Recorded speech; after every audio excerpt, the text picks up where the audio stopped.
اس کو آپ ڈراتے دھمکاتے ہیں آپ کی چھٹی. میرا خیال ہے ججز کو یہ ریئلائز ہو گیا. دیکھیں سرکاری ملازم کی مسئلہ یہ ہوتا ہے کہ وہ اگر بیچارہ اس کی جاب چلی جائے گی تو اس کے بعد کیا کرے گا.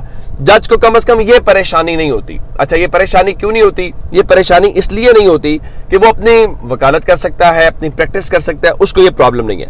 اب مسئلہ یہ ہے کہ سپریم جوڈیشل کاؤنسل کے اندر جو اس وقت صورتحال ہے اس میں 2 ججز جو ٹاپ پہ ہیں اور تیسرے جج جو ہیں ان کے حوالے سے ذرا گیم بڑی دلچسپ قسم کی ہے. ایک تو نمبر 1 سپریم جوڈیشل کاؤنسل کے جو ہیڈ ہیں وہ قاضی فائز عیسیٰ ہیں, اور ابھی قاضی فائز عیسیٰ صاحب کی ملاقات بھی ہوئی ہے شہزاد ملک صاحب کے ساتھ, اسناد ملک کی جو خبر ہے. اس کے بعد نمبر 2 جو ہیں وہ جسٹس منصور علی شاہ صاحب ہیں جو سپریم کورٹ میں نمبر 2 ہیں, ظاہر ہے وہ یہاں پہ بھی آ گئے. اور تیسرے نمبر کے اوپر جو ہیں وہ جسٹس منیب اختر صاحب ہیں جو تیسرے نمبر پہ سپریم کورٹ میں سینئر جج ہے, تو وہ وہاں پہ آ جائیں گے. چلیں ان کو بھی چھوڑ دیتے ہیں. اس کے بعد 2 جو ہائی کورٹ کے سینئر چیف جسٹس صاحبان ہوتے ہیں وہ آ جاتے ہیں. اس میں ایک جسٹس عامر فاروق ہے جو چیف جسٹس اسلام آباد ہائی کورٹ ہے, اور پھر جسٹس اشتیاق ابراہیم ہے جو chief justice Peshawar high court ہے. اب ان 5 ججز نے بنیادی طور پہ وہاں پہ رول پلے کرنا ہے. اب اس میں ایک بڑی امپورٹنٹ بات کیا, امپورٹنٹ بات یہ ہے کہ قاضی صاحب کا تو ووٹ سمجھ آتی ہے کہ وہ کہاں جائے گا. چلیں عامر فاروق صاحب کا بھی ہو جائے, لیکن سپریم جوڈیشل کاؤنسل میں میچ پڑ سکتا ہے اگر منصور علی شاہ صاحب جو ہیں وہ سٹینڈ لیں اور منیب اختر صاحب سٹینڈ لیں اور جسٹس اشتیاق ابراہیم صاحب سٹینڈ لیں, تو گیم وہاں پہ پلٹ بھی سکتی ہے. لیکن یہ امبیرسنگ بھی ہوگا. اب دیکھنا یہ ہے کہ کیا اس کو ٹیک اپ کرتے ہیں سپریم کورٹ کے اندر کہ نہیں کرتے. میرے خیال سے یہ جو طاقتوروں کا اشارہ ہے اور جس کو اب وہ باتیں ہونا شروع ہو گئی ہیں, یہ ان کے اوپر بڑا سواریہ نشان ہے. اس کے اوپر فواد چوہدری صاحب کا تبصرہ بڑا دلچسپ ہے. وہ کہنے لگے وکلا میں 1 ارب روپے کی تقسیم کے اگلے ہی دن chief justice Lahore high court کے خلاف حکومتی سپانسرڈ ریفرنس پاکستان میں شفاف نظام انصاف کی طرف بڑا اقدام ہے. یعنی اب ان کے مطابق یہ جو جسٹس شہزاد ملک صاحب کے خلاف ریفرنس آیا ہے, اس کو ریفرنس نہیں سمجھنا چاہیے بلکہ اس کو حکومتی سپانسرڈ ریفرنس سمجھنا چاہیے. اور یہ بات کسی حد تک آپ کو معلوم بھی پڑے گی کہ کس کو مسئلہ ہے, کس کو مسئلہ ہے شہزاد ملک صاحب سے.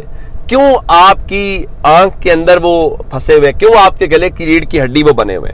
اب یہ وہ چیزیں ہیں جس کا جواب آپ نے دینا ہے. اب صرف یہاں تک معاملہ نہیں ہے بلکہ اس سے تھوڑی اور بھی ایک دلچسپ صورتحال ہے, اور وہ کیا ہے, وہ شارع دستور کے اوپر ہے. گو کہ سپریم کورٹ بھی شارع دستور کے اوپر ہے, لیکن ظاہر ہے یہ شارع دستور جو ہے وہ ساری کی ساری اگر آپ دیکھیں گے تو اس پہ یہ سارے کے سارے آپ کے امپورٹنٹ آفیسز ہیں.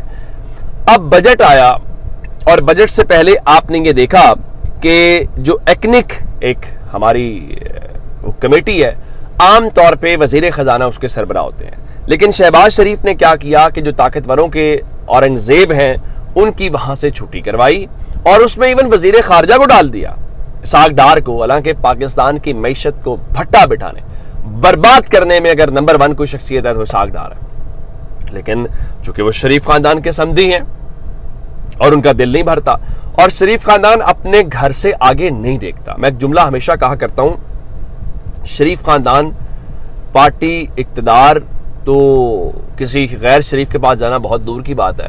اگر تصویر کا فریم ہو, اس تصویر کے فریم میں بھی کسی غیر شریف فرد کو آنے کے لیے وہ قبول نہیں کرتے. اچھا اطلاعات یہ ہیں کہ اب چونکہ بجٹ پیش کروا رہی ہے وزیر خزانہ سے, اور بجٹ عوام دشمن, اس میں کوئی شک نہیں. اب آپ کو سمجھ آئے گی اگلے چند دنوں میں کیسے. آپ کو پتا ہے کھانے پینے کی ہر وہ شے جو پیکنگ میں آتی ہے اس کے اوپر 18% جی ایس ٹی ہے. یعنی اگر وہ 100 روپے تھی تو سیدھا 118 روپے تو وہ ہو گیا. اب جب 18 روپے وہ ہو گیا, یا جتنا بھی 16% یا 18%, تو اب خبریں یہ آ رہی ہیں کہ اب انہوں نے